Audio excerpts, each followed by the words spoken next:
မင်္ဂလာပါချစ်တွေဒီနေ့တော့မမပြောချင်တာကတော့ပြင်းတော်သိမ်အရွက်လေးတွေရဲ့အကြောင်းကိုပြောချင်ပါတယ်ပြင်းတော်သိမ်ကဆေးဘက်ဝင်တဲ့အပင်တစ်မျိုးထဲမှာပါဝင်တယ်ပြင်းတော်သိမ်ရွက်ကမမတို့ကဗျာကြော်ထဲမှာထည့်ကြော်တာစားဘူးတယ်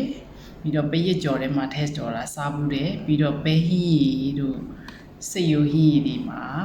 ထည့်ပြီးတော့ချက်တာကိုစားခဲ့ဘူးလေပေါ့နော်ပြီးတော့နောက်ထပ်ဘလူစားကြတယ်လေအချို့ဆိုလို့ရှိရင်အတုမြုပ်ဖြစ်တဲ့စားတာတွေ့ဘူးတယ်မမတော့မစားဘူးသေးပါဘူး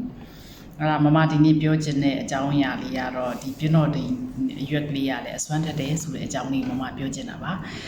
ချစ်တွေလည်း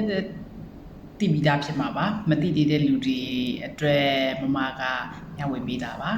သိထားတဲ့လူတွေလည်းကြက်တဲ့ယောဂတွေဘာတွေပျောက်သေးတယ်လဲဆိုတာမမကိုပြောပြပေးခဲ့ပါဦးမမသိချင်ပါတယ်ဒီပြင်းတော်တိမ်အရွက်ကလေးကကင်ဆာနဲ့နှလုံးကိုကောက်ွယ်ပေးတဲ့အရွက်ကလေးဖြစ်တယ်ပြီးတော့မိတတ်တဲ့လူပေါ့နော်မှတ်ဉဏ်ဟိုပြန်ပြီးတော့ခေါင်းစီတယ်ပေါ့အဲ့လိုမျိုးလေးပေါ့နော်ဒီရွက်ရဲ့အစွမ်းထက်ပုံလေးကြီးရတော့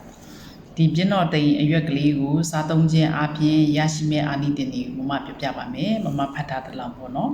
ဗီတာမင် A C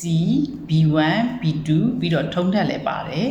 ပြီးတော့တန်ဓာတ်ကစီဓာတ်အမြင့်ဓာတ်အသားဓာတ်တွေလည်းပါတယ်အဲ့ခါကျတော့တော်တော်ကိုစုံတာပေါ့နော်အဲ့တော့ဒီပြင်းတော်တိမ်အရွက်ကလေးကိုလည်းချစ်တွေကိုမမစားစီခြင်းနဲ့ပေါ့နော်အစာလဲစီစီလဲအစာပေါ့နော်ချစ်တွေရဲ့မမေတို့ပြီးတော့ချစ်တွေရဲ့အိမ်လူတက်ထားစီနီမယားတွေကိုဟင်းထဲကိုထည့်ချက်ဖို့ထည့်ကြော်ဖို့ပြောလိုက်ကြပါဦးနော်